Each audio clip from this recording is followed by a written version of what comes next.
Hello everyone, তোমাদের সকলকে welcome to বাংলার ব্যাকবেঞ্চার ইউটিউব চ্যানেলের নতুন একটা ভিডিওতে। আজকের এই ভিডিওর টপিক হচ্ছে যে তোমরা অনেকে ভালো র্যাঙ্ক করে ভালো কলেজে চান্স পাওনি, অনেকে মোটামুটি র্যাঙ্ক করেও ভালো কলেজে চান্স পেয়ে গেছে, আবার অনেকে এমন র্যাঙ্ক করেছে তারা চান্সই পায়নি, মানে কোনো সরকার সেকেন্ড কাউন্সেলিং ফার্স্ট কাউন্সেলিং কোনো কাউন্সেলিংয়ে চান্স পায়নি। তো এরকম হওয়াটার কারণটা কি? মানে একটা ভালো র্যাঙ্ক করেও ভালো কলেজে চান্স না পাওয়ার কারণটা কি, বা মোটামুটি র্যাঙ্ক করে একটা মোটামুটি কলেজে চান্স না পাওয়ার কারণটা কি, বা অনেকে বেশি র্যাঙ্ক করেছো সেটাও এখনও কোনো কলেজেই চান্স পাওনি, ফার্স্ট সেকেন্ড দুটো এসবের কারণটা কি, সেই কারণটা নিয়ে আজকে আলোচনা করব। এবং তোমরা ভাবতে পারো অনেকে যে আমি তো ভর্তি হয়ে গেছি বা আমি তো পেয়ে গেছি কলেজ, তো এখন আর এইসব কথা শুনে লাভ কী আছে। দেখো, এই কথাগুলো শুনলে তোমাদের এটা উপকার হবে, যদি ইন ফিউচারে তোমার ভাই বা তোমার ফ্যামিলির কেউ ডিপ্লোমা ইঞ্জিনিয়ারিং করতে চায়, তাহলে তুমি যে ভুলটা করেছো এবং আমি সেই ভুলগুলো যেগুলো সবাই করে থাকে সেইগুলো যদি আমি এই ভিডিওতে বলি, তাহলে তোমার মানে তুমি নিজে আবার তোমার ফ্যামিলির এরকম কোনো সদস্য যদি ভর্তি হতে চায়, তাহলে তুমি তাদেরকে অ্যালার্ট করিয়ে দিতে পারবে। এবং আরেকটা কথা, যারা চান্স পাওনি তারা অনেকে থার্ড অ্যালটমেন্ট লেটারের জন্য ওয়েট করবে, বা অনেকে আবার চয়েস ফিলিং করবে, যে চয়েস ফিলিংটা আবার শুরু হবে সামনে, সেই চয়েস ফিলিংটা তোমরা আবার করবে। তো তোমাদের জন্য এই ভিডিওটা খুবই ইম্পর্টেন্ট, যে কীভাবে কী ভুল করলে কলেজ তোমরা পাবে না। তো ভিডিওটা সম্পূর্ণ দেখো এবং এইসব ভুল তোমরা বারবার রিপিট করবে না। প্রথমে বলি তোমরা যারা ভালো র্যাঙ্ক করেছিলে বাট ভালো কলেজ পাওনি, কিভাবে, কেন হয়েছে এটা? তার কারণ হচ্ছে একটাই। আমি তোমাদেরকে একটা জিনিস বলেছিলাম, যে আশা করি দেখতে পাচ্ছ, যে এরকম করে একটা চয়েস ফিলিংয়ের লিস্ট আমি বানিয়েছিলাম, ঠিক আছে? চয়েস ফিলিংয়ের লিস্ট বানিয়েছিলাম, তোমরা আশা করি দেখেছো সেই চয়েস ফিলিংয়ের ভিডিওটা, যে কীভাবে চয়েস ফিলিং করলে একটা ভালো কলেজ পাওয়া যায়। তো আমি বলেছিলাম প্রথমে তোমাদেরকে 100% ভালো কলেজগুলো রাখতে হবে, মানে টপ পলিটেকনিকগুলোকে রাখতে হবে প্রথম দিকে, তারপরে 90%, তারপরে 80% এরকম করে রাখতে হবে, এটা আমি বলেছিলাম। এরকম করে কলেজ সাজালে কি হবে, যে তুমি যতই খারাপ রেজাল্ট করো না কেন আর যতই ভালো রেজাল্ট করো না কেন, তুমি তোমার যোগ্য অনুযায়ী, তোমার যে কলেজে ভর্তি হওয়ার, তোমার র্যাঙ্ক অনুযায়ী তুমি যে কলেজে ভর্তি হতে চাও সেই কলেজটাই পাবে তুমি, এরকমভাবে সাজালে। এইবার অনেকে কি করেছো, তোমরা যারা ভালো র্যাঙ্ক করো ভালো কলেজ পাওনি, তারা এই 100%-এর মধ্যে বা 90%-এর মধ্যে যেসব কলেজগুলো রাখার দরকার ছিল, সেই কলেজগুলোর মধ্যে মানে ওই 40% ভালো যেই কলেজগুলো, সেই কলেজগুলো তোমরা রেখে দিয়েছিলে। এবার কি হয়েছে, সেই যখন চয়েস ফিলিং শুরু হয়েছে, সেই চয়েস ফিলিংয়ের সময় তোমার ওপর থেকে নিচের দিকে তো আসে, তাহলে ওপরের কলেজটাই তোমার বেঁধে গেছে। এবার ওপরে কলেজে বেঁধে যাওয়ার জন্য, ওপরে কলেজে তোমার লক হয়ে যাওয়ার জন্য, যে এই কলেজে তো 20,000 র্যাঙ্ক করেও চান্স পাওয়া যায়, আর যে ছেলেটা অ্যাপ্লাই করেছে সে 10,000 র্যাঙ্ক করেছে, তাহলে অনায়াসে তোমাকে ওইখানে কলেজে চান্স দিয়ে দেওয়া হবে।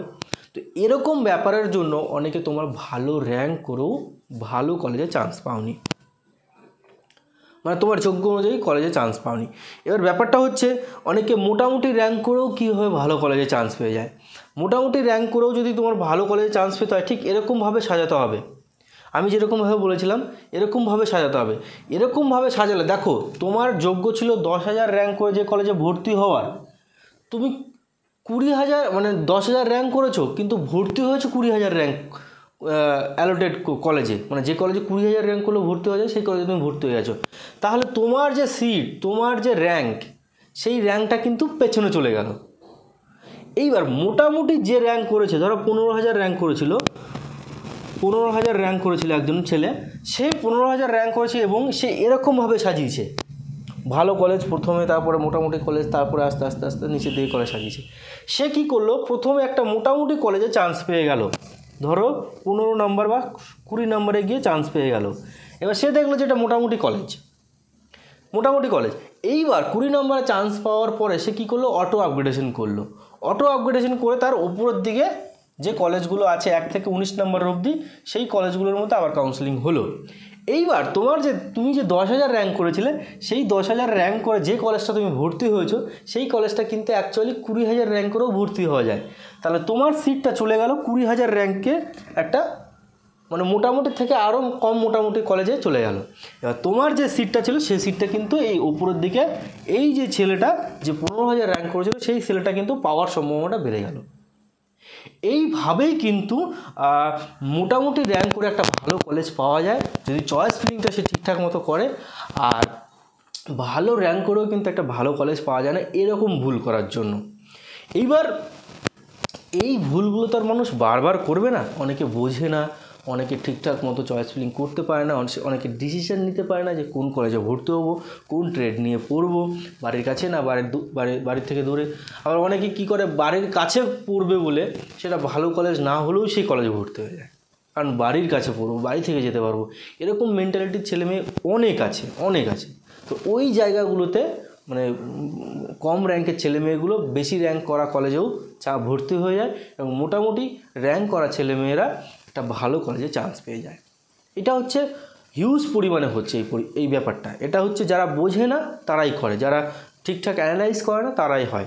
এবার বলবো যে তোমরা যারা এই যে থার্ড চয়েস ফিলিংয়ের রেজাল্ট মানে থার্ড ফেজের জন্য যে তোমরা চয়েস ফিলিং করবে, সেই চয়েস ফিলিংয়ে আশা করি এই দুটো ভুল করবে না। আবার অনেকে কি করেছে, অনেক ভুল করার মধ্যে দেখো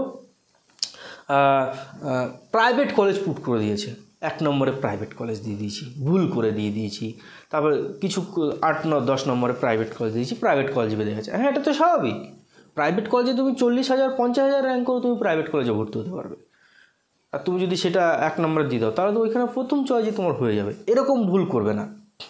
আর যদি তোমার ফ্যামিলির কেউ করতে চায় তাহলে এরকম ভুল থেকে তাদেরকে একটু হেল্প করে দেবে, তাহলে কিন্তু তারা ভালো কলেজ পেয়ে যাবে। এবার তোমরা যারা থার্ড চয়েস ফিলিংয়ের জন্য ওয়েট করেছো বা নেক্সট পরবর্তী চয়েস ফিলিং করবে, তোমাদেরকে বলছি এরকম ভুল যেন আর না করো, কারণ এখন কম্পিটিশনটা কিন্তু প্রচুর। মানে ফার্স্ট এবং সেকেন্ড অ্যালটমেন্ট লেটারের যে ভর্তির সংখ্যাটা সেটা কিন্তু অলরেডি অনেক ছেলেমেয়ে ভর্তি হয়ে গেছে। 50%-এর ওপরে কিন্তু ছেলেমেয়ে অলরেডি ভর্তি হয়ে গেছে প্রত্যেকটা কলেজে। এবার কিছু সংখ্যক সিট বাকি আছে, সেইগুলো কিন্তু এই থার্ড অ্যালটমেন্ট লেটারের থার্ড ফেজে কিন্তু তোমাদের ভর্তি নেওয়া হবে। তো ভুল করেও খুব কম সংখ্যক কলেজ সিলেক্ট করবে না। তোমার র্যাঙ্ক যদি 10,000ও হয় তাহলে তুমি চেষ্টা করবে যে 16-17,000 18,000 20,000 র্যাঙ্ক করেও যেসব কলেজে ভর্তি হওয়া গেছে সেই সব কলেজেও কিন্তু রাখবে, বাট সেই সব কলেজগুলো নিচের দিকে রাখবে। আমি যেরকমভাবে চয়েস ফিলিং করতে বলেছি ডেসক্রিপশনে আমি সেই ভিডিওটা দিয়ে দেবো, মানে স্পেশালি যে ভিডিওটা বানিয়েছিলাম আমি যে চয়েস ফিলিং কীভাবে করবে সেই ভিডিওটা আমি দিয়ে দিচ্ছি। ওইটা দেখলে আরও বুঝতে পারবে তোমরা যে কীভাবে কী করতে হবে। তাহলে এই ভুলগুলো কিন্তু মোটেও তোমরা করবে না, কারণ এটাতে একটা মারাত্মক ভুল, কারণ ভালো র্যাঙ্ক করেও অনেক সময় ভালো কলেজ পাওয়া যায় না। আশা করি তোমরা বুঝতে পেরেছো ব্যাপারটা। যদি ভালো লাগে ভিডিওটা একটা লাইক করে দিও, আর এই চ্যানেলে নতুন হলে প্লিজ চ্যানেলটিকে সাবস্ক্রাইব করে দিও। তো ভিডিওটা এখানেই শেষ করছি। ভালো থেকো, সুস্থ থেকো এবং নিজের ফ্যামিলিকে নিয়ে হ্যাপি থেকো। Thank you.